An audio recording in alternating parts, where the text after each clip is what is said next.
Hey, good afternoon. We are again here to talk about antibiotics in swine with Dr. Jalusa. How are you, Jalusa? Thank you for staying with us today. I'm fine. Very happy to be here again. Yes, people ask you to come back because we have problems with the video and they looking for the video and they try to review it and it was not there. So this means that people are very interested in the thematic of antibiotics reductions in swine. So as a continuum of our discussion, I would remind that everyone that is listening to us, you can let your comments and your questions, and we can address it to Dr. Jalusa all the time. So, Jalusa, tell me, we are always thinking about this antibiotic use in swine. In broilers, we most of the time, I think we did a good job already in broilers and try to reduce. But in swine, uh, I mean, there is a difference between growth promoters use and treatment use. And I Mhm. understand that in swine industry, we are using a lot of antibiotics still for treatment. And how I know that you work in a regulatory. How the regulatory put it in different ways? How this works? Uh, uh, Good question. The regulatory nowadays is working more on growth promoters because we discussed in the last time about that. There are these big problem with the problem is not the antibiotic, the problem is the resistance. And we have this human health uh, hazard, and we have to take care of that. And there is a concern about this concept of prudent use. And growth promoter is not considered a prudent use. And I think the many countries they start with this concept, trying to update their regulations. And as we know, in Europe, for many years they were banned. And in Brazil, we had the last regulation in the beginning of this year, but it's not totally forbidden. We have uh, some classes that are forbidden, and uh, if we compare with treatment and maybe with prophylactic, in my opinion, the problem of prophylactic use comes before than treatment, because the treatment is a question of welfare. We cannot keep a sick animal, and we have to treat them. But in order to reduce the amount of use, of course, we have to promote the health and welfare, uh, and try to decrease the need for antibiotics. And the prophylactic, I think it's a really hotspot issue too, because we we treat the pigs as a lot, as a, many pigs, and we have this metaphylactic concept too. And in my opinion, before we start to work on treatments, the treatments will be work together with good practices and welfare and better biosecurity. I think everything that we can do uh, to promote the health and the welfare, we will have this good consequence. But the concept of prophylactic use, I think there are a lot of concern about, because how we we can to be sure that this farm really needs a prophylactic treatment. Yes, you're right. Okay. Maybe my question it was addressed in a different way. I'm talking about prophylactic because Okay. Mhm. time it was very good that you clarified it even for myself, because all the time when I think about swine, it's and this is come from feed mill. I'm not saying Yeah. like you have a sick animal and then the vet comes and visit and prescribe it.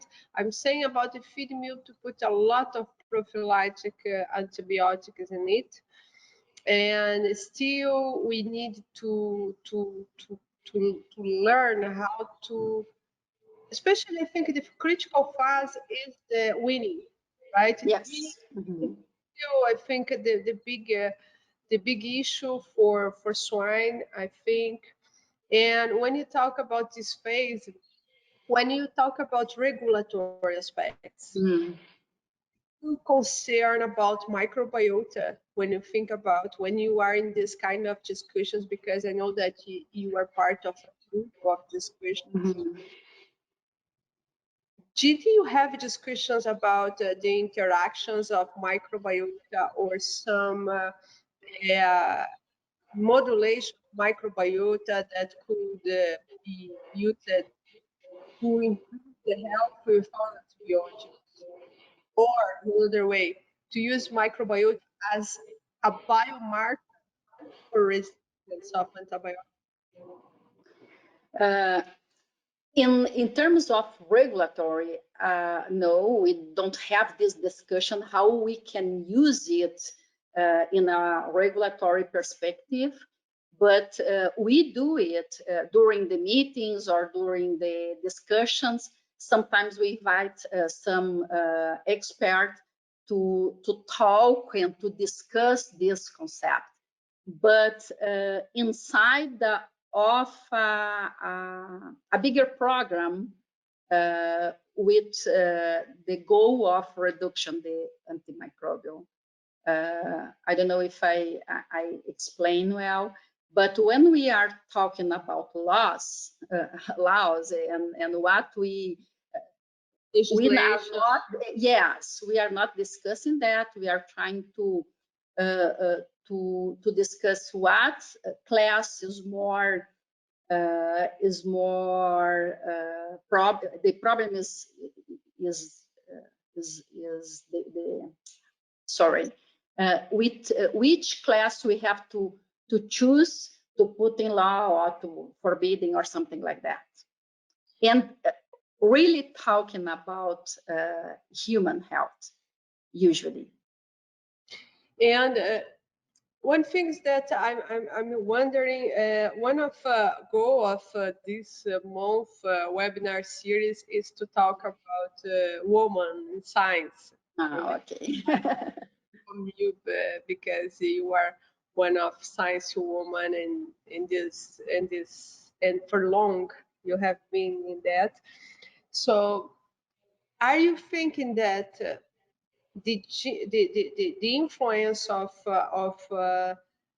a woman in the swine productions make really difference in terms to way you look at, because it's something interesting. I don't want to be feminist or something like very generous here, but I remember when I used to work with Bortoloso in Urgis, and Mhm. we used to do the trials in Videira in that big Mhm. farm. Yes, a big farm. So I Mhm. spent like some days of my life inside the farm doing research. And I remember that time that for maternity, that the care of Mhm. the piglets, when there is a woman that take care of the barn, they really has more healthy and they really have more weight gain and they really are better.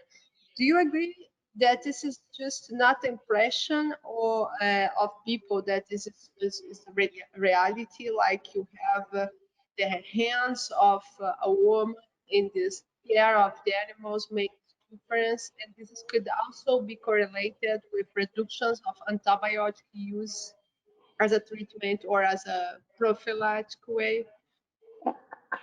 Actually, I don't have numbers comparing the productivity, but this is a kind of concept that we discuss, and the people who have women in the maternity, they talk about their skills to take care with piglets, because I think we are more sensitive and we can pay attention in many things and multitask, and it brings a good results for these phases, and we can decrease the mortality, because I don't know, I think is a kind of instinct maybe, but I think we have different skills than men, and for these phases I think is really good.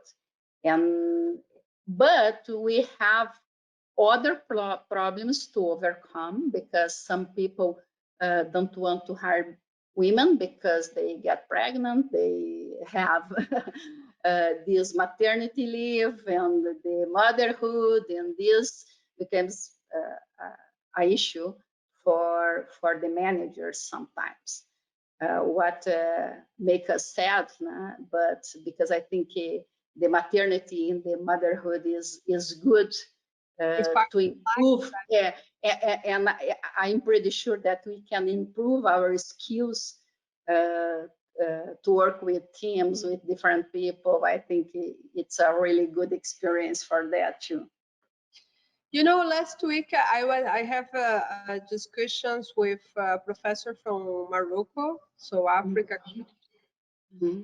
She was explaining to us how it's complicated, how it's difficult to do or to do research, or even if the woman work more, the final decision is still of the man. You are from Latin America, you are from Brazil. Are you feeling the same when you are in your area, or in the past, did you feel it was simple for you to be a research the same way as a man, or do you think there is a difference in the way you have it? Uh, I think the numbers in Brazil, in the world, are more or less the same. But the problem is, I think we have different areas and different situations. But I think in my life, at least for 2 times, I thought about the sexism in the field to be able to pick the the right way to work. And I remember when I finished the vet school, I used to work in reproduction area. And when I decided to go to the master degree, I thought about the health area, because in that time it was so difficult to find some woman in the working in pig farms. And I thought about the opportunity to work in the labs, diagnosis, this kind of thing. Try to open a little bit, because in my mind, my life will be easier in these different areas. I think so. I think it's not the same for men and women, even in Brazil. Of course, after I'm getting in Embrapa, the salary is the same. The selection, the process to get in is the same, and I think we don't feel like this colleague from Morocco, of course, because there are a lot of difference in sexism among the countries, and of course it reflects in science too. I think the science follows what happened in the society. How this reflects in science? What do you think in terms of science when you are a woman research or a man research? If you are in the same subject in the same area, what is the big issues that you think that really reflect in it? First of all, we have to have a high education to be scientists. And during this process, maybe if a woman think about the to have a family, to have kids, and to be clear about this situation for one advisor, maybe the advisor will prefer someone that don't bring this kind of issue in the science in today life, I think. And I think there are these differences between areas. There are some stereotyping that some job fits better with men than women.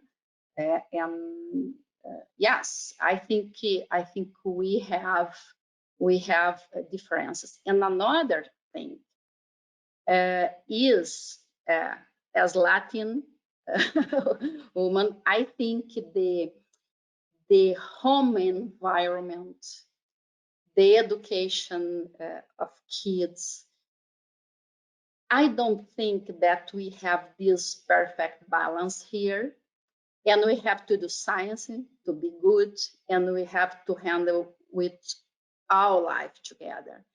And sometimes I'm jealous with my colleagues when I see them really deeply involved with science, but with someone taking care of everything in their life, like home and kids and that.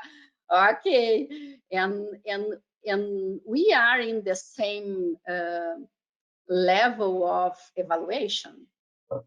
We have to apply the same projects. We have to write a good papers with the the the work life is the same, but I think we have this burden a little bit more in women. Yes, and if you participate in this group of women discussing about science, you can feel every day something like that. So, and right now in pandemic is even worse. we need to work at home with the kids and all the things together. Yes. So, Jalusa, can you tell us about when you talk about antibiotics regulations? I know that you work with salmonella as well in swine. Mm-hmm.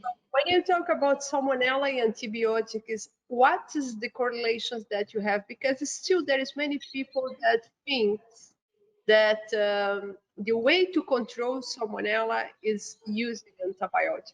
Okay. Mm-hmm. Our view in this point to understand better this issue of salmonella and the use of antibiotics in swine, right? Okay, Betty. I think we have two perspectives. One is the clinical one, like in swine, the Salmonella cholera suis is a systemic disease with fever, high mortality. And when the outbreak is occurring, you have to treat them because it's a really difficult situation. But in the food safety perspective is another thing. Is we don't advise to use antibiotics in this case because first of all, because we cannot reduce the number of shedding animals and we cannot, because the salmonella goes through the gut to the lymph nodes, and the pigs they harbor these pathogens in the yes carriers, yes. And during the pre-slaughter time with travel and all these stress pre-harvest, they start to shed again. And we are not able to reduce this shedding with antibiotics. And we promote more selection and more resistance. And these bacteria, not only Salmonella, we can talk about E. coli that is and non-pathogenic. They're the generic ones.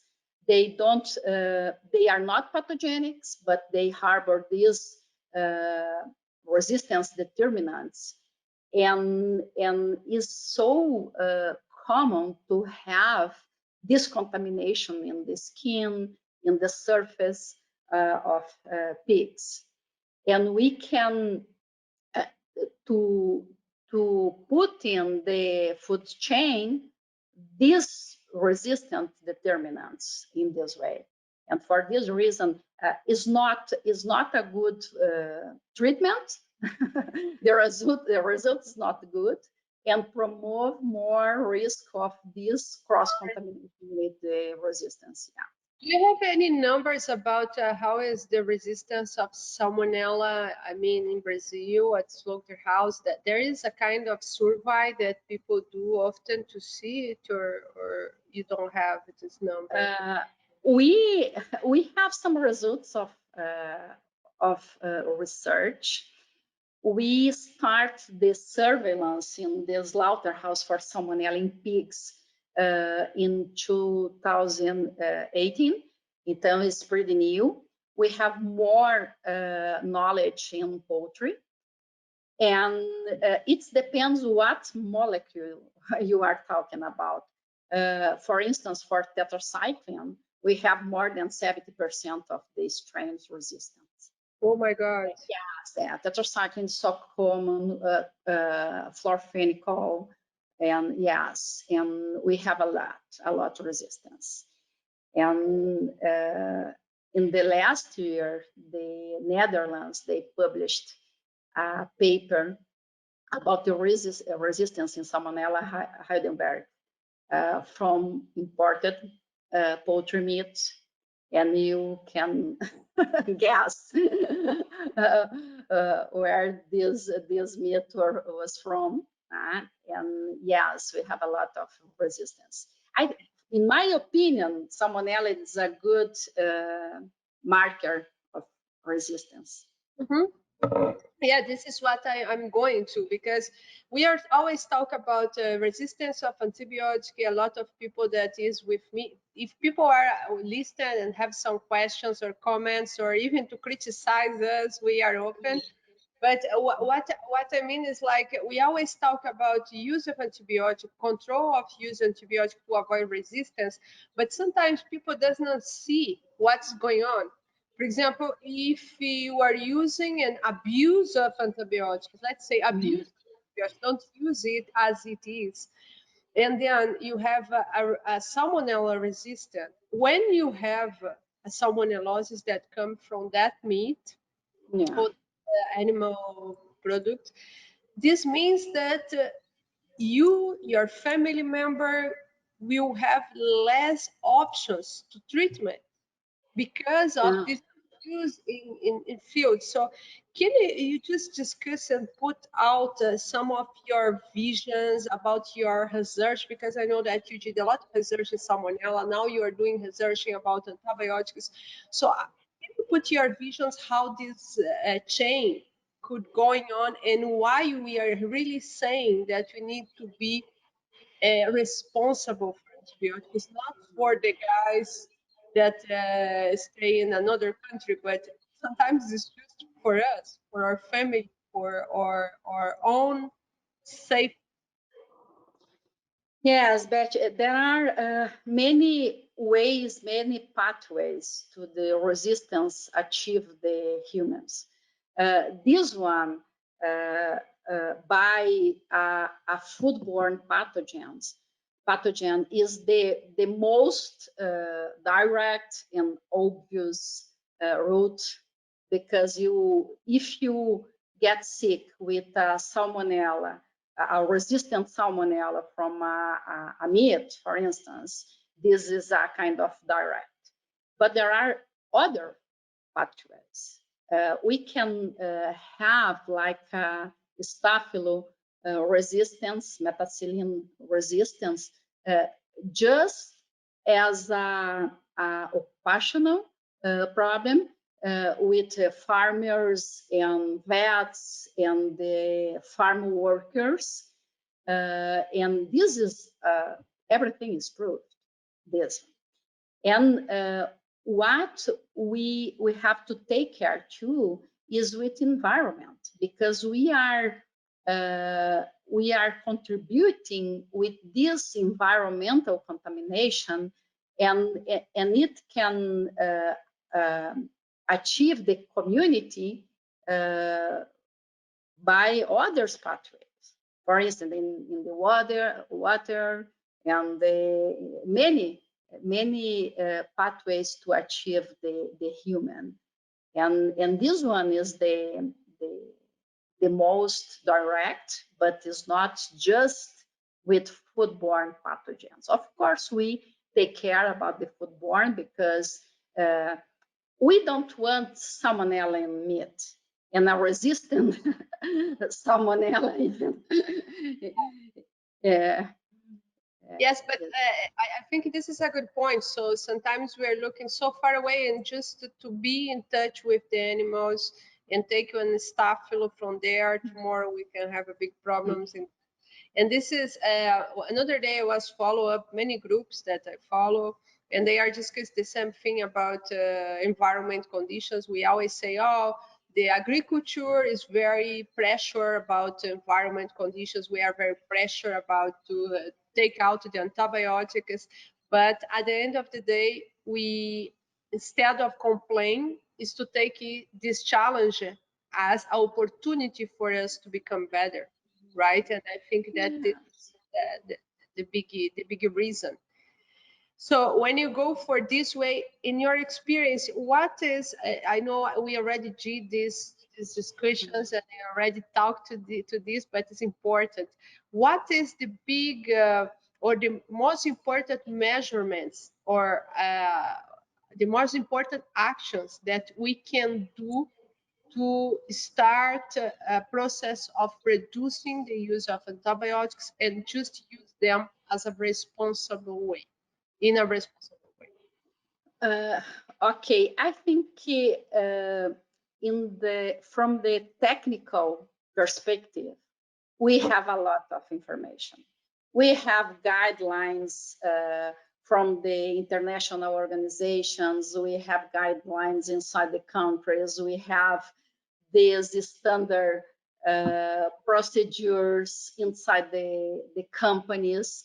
We know a lot about that. I think we have to work too in the mindset because I think there are a lot of cultural problems that we have to cross over, and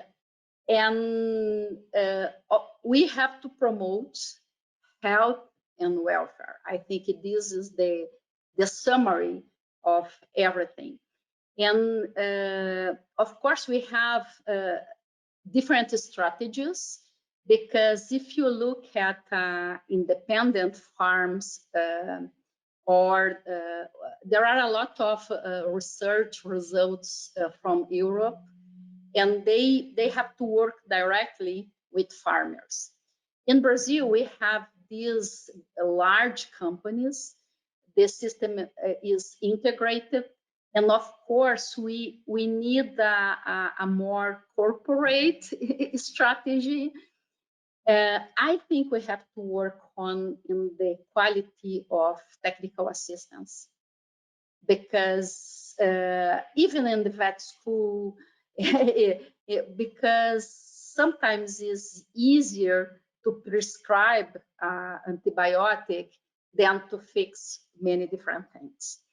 And but I know that the change is not easy, because sometimes, for instance, we have a big problem in Brazil with the mixing of pigs in the nursery and even in the growing and finishing. This is a logistic problem, we need investment and money, and we talk about nursery. To decrease the use of antibiotic in the nursery, we have to improve the environment, the facilities, the ambience, to promote the welfare, and this costs money. We need to get money for that. It's not easy in some ways. It depends the organization and the flow of animals, but we do have a lot of information. We have to try to work on biosecurity, on to control disease like vaccination, or to, in the age of weaning, for instance, twin a little bit later. Maybe there are many different ways to do it. And do you talk about biosecurity vaccination? But in my experience, and I don't work so much with swines in the past, but now I'm in charge of many, so I need to do. And we have what I observe in situations that I'm following in many parts of the world now, that we follow like research that happens in the field, the research that happens inside the Institute of Research Facilities. What I observe is that the nutrition really makes a lot of difference as well. You know, because we are always talk about antibiotics, but what I'm observing lately is that improve the nutrition, like we call precision nutrition, especially when you improve in terms of vitamins, minerals, amino acids, you can have really a big difference in terms of response to diarrhea. I'm not just saying about performance. I know that you work more in the disease part. yes. As me before in the past, I'm not a nutritionist, but what I'm learning every day more is the importance of nutrition to reduce the use of antibiotics. What is your view about that? What your experience in that? I think you are completely sure right about that, because completely right, because yes, this is another perspective, and we have to work with these tools together. We have to increase the quality of the nutrition, and maybe we can use different tools. We perform 2 experiments with different tools and additives, and yes, I think it can make a lot of differences in the, because what we have, we take out the growth promoters, and we have this productivity gap to compensate. And I think the nutrition makes a lot of difference in this role, and try to compensate and to have good results even with less antibiotics. I think so. Nutraceutics too, and different tools like prebiotics, probiotics, and or just in quality of nutrition, enzymes, and this stuff. Yes. So did you have some experience with use, for example, of enzymes or organic essential oil, something in that related to antibiotic resistance that you have done or you have read about, that helps the guys that are listening to us understand how we can relate it? Do you have any experience if you use one of these tools, nutritional tools, and you are able to observe reductions in resistance because of that? In resistance, no, until now, no. But I'm trying to apply now for a new project, because we have this material, But I think to impact in resistance is a really big deal, because the bacteria has a lot of mechanism to uh, to keep some determinants of resistance. I think we need that time to decrease the use, and after that to monitoring it and to be able to see this impact in resistance. But I think so. I think if we use products that have another way to work and don't promote the selection, I think yes. The organic acids, I think is a really strong concept, even to control salmonella and enteric disease. And yes, we have the probiotics. I think we have this concept of competitive exclusion and modeling of microbiota. And this combination, there are some combination too that I think it's nice, because you can use different actions of different products and put together. Of course, it needs a lot of technology to release it in the correct place in the gut. And yes, I think it doesn't work alone. I think we have to have a good system of production. But I think so. I think it can help a lot in different conditions too.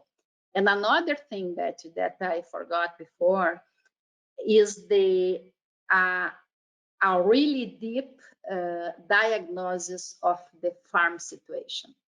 Why we are using this antibiotic? What we think that is happening in the farm. I think the pathological and the bacteriological diagnosis is so important too, because sometimes we don't have this clear picture about the farm, and we are just changing antibiotics, trying to get a better result. I think this is in the beginning we have to have this good diagnosis too. Very interesting. The time is very fast here. So we are coming to the end, and I would like to let this space for you to give your message as a woman that work in science, and science worry about the safety of food, safety of people, and this is one health Yes. way to see. Okay. Well, for my colleagues, women in science, I think we have to support ourselves. I think this is important, and I think we have to support in the woman to be in charge of some projects, leading teamworks, and I think it makes difference in the in the day-to-day, in the opportunities. And I think we have a lot of skills, and in some areas we are the majority. But I think we have to uh, to to work better in these representatives positions, to make the route a little bit easier for our colleagues, and to be able to show what we are capable to do. I think we have to support each other. This is, I think, is an important message. Thank you so much for your message. In fact, I really support your idea of support. And when you talk about women in science, it's not to say that we don't need the men around. In fact, I think it's that simply to have a work together. but we really need to support each other as a human being. And Mhm. now the activities that we are doing and supporting the human life in this planet. When I Yes. talk about the resistance of antibiotics in some way, we are not talking about that we always people think that they are will say, oh no, we will destroy the planet. We are not destroying the planet. We destroy the Yeah. planet with us. We're our species. Doesn't mean that the planet is go away. It's just another species that maybe will be after us, as there is another species before us that didn't survive. So the big lesson for all of us that we need to learn every day, I think, is to support each other as a human being, as a Yes. as Yes. as a as a species. Thank you so much, Thank Jalusa. you. Thank you once again for being here with us. Thank you to all of you that follow up us every week. And we'll be back next week as well with Woman in Science. Thank you and have a very, very good day, very good evening, very good afternoon, whatever you are in the world. Thank you so much. Thank Thank you, you, Jalusa. Beth.